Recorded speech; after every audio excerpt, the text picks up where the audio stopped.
Today, I'll be teaching you about the late night stress syndrome. This is an overview of the content of things that we'll be going through today. We'll be first talking about what is LNS all about, followed by the history of this syndrome, the causes, diagnosis, the symptoms, and lastly, the treatment. So what is the LNS syndrome?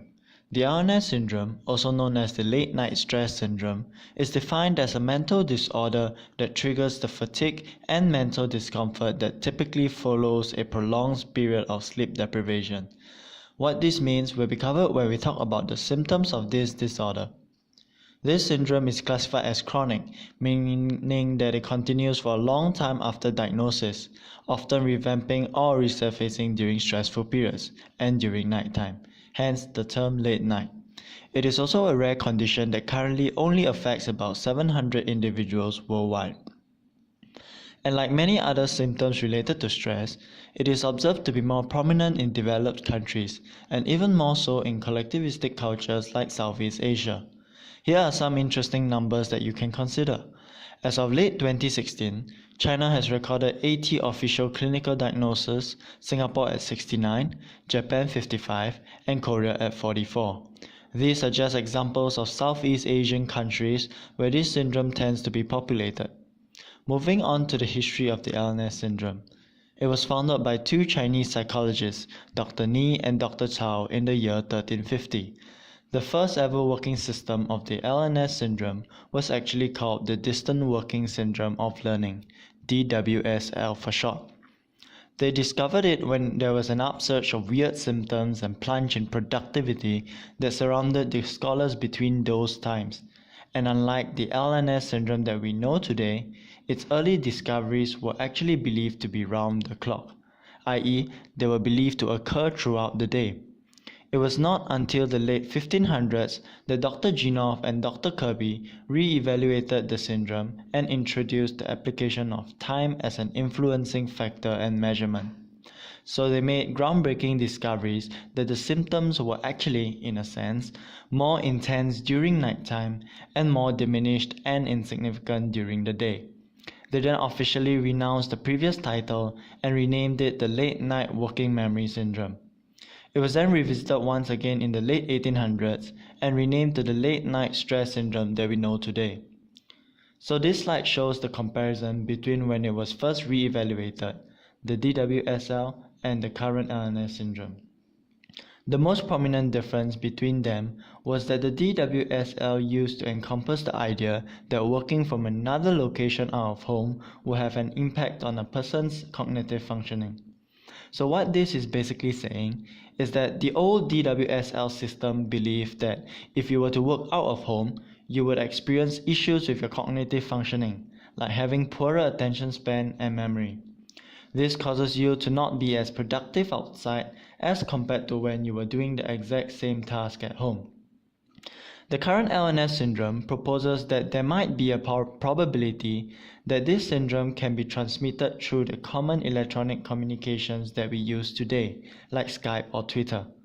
This is believed to be largely due to globalization, where we are able to easily connect with people across the world through a simple click of a button. However, this is not empirically backed up, i.e., the results are still inconclusive, largely because of the inconsistency between the small numbers.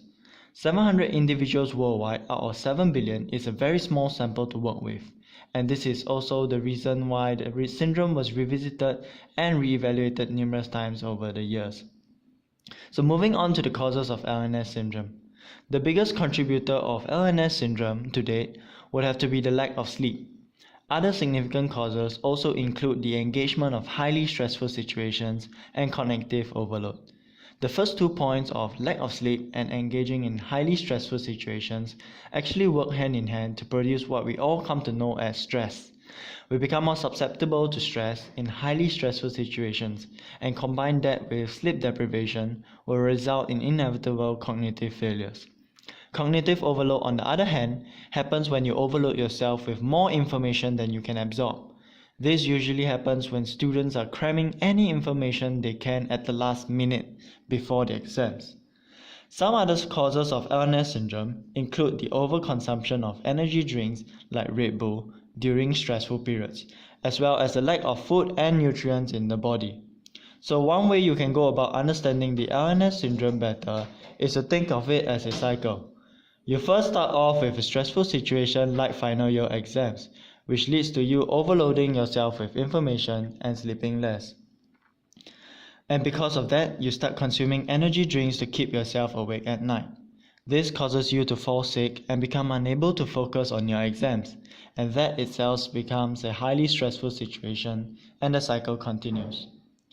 There is only one known way of diagnosing Lns syndrome, which is through a PET scan. So what this PET scan does is that you will get to sit into this machine, as in the image, and you'll be tasked on your visual, listening, and problem-solving skills. Your brain regions will then be observed based on activity level while you perform these tasks.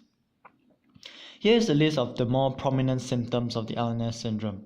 As mentioned before, some of the symptoms include extreme fatigue, sudden mood change, and having short-term memory and poor attention span. The symptom that affects individuals the most will be the decrease in cognitive inhibition. So what cognitive inhibition basically means is that you will become unable to inhibit or stop yourself from being distracted. No matter how hard you try, you just can't seem to focus on the relevant task at hand. The reason as to why this decrease in cognitive inhibition is most detrimental is because it leads to the production of the other symptoms listed here. However, in more extreme cases of LNS, the individual might start to hallucinate, i.e., he or she will start to see or hear things that don't exist. Sadly, Lns syndrome has no known cure or prevention methods as of yet. However, effects of the Lns syndrome can be greatly reduced and even controlled through the aid of medication and therapy. Several notable medicinal treatments include B-tyrosine pills. B-tyrosine actually helps decrease the production of dopamine in the body, hence allowing one to feel more relaxed and less tense, and thereby reducing the probability of getting stressed through highly stressful events. Bacopa supplements are also an option. They help alleviate anxiety and hence allowing one to feel more relaxed. Autoimmunotropic supplements could also be an option. They improve memory retention, allowing one to bypass the short-term memory symptom discussed earlier and focus better, as well as energizes the individual, which encourages high productivity. The injection of CNM is also a medicinal aid.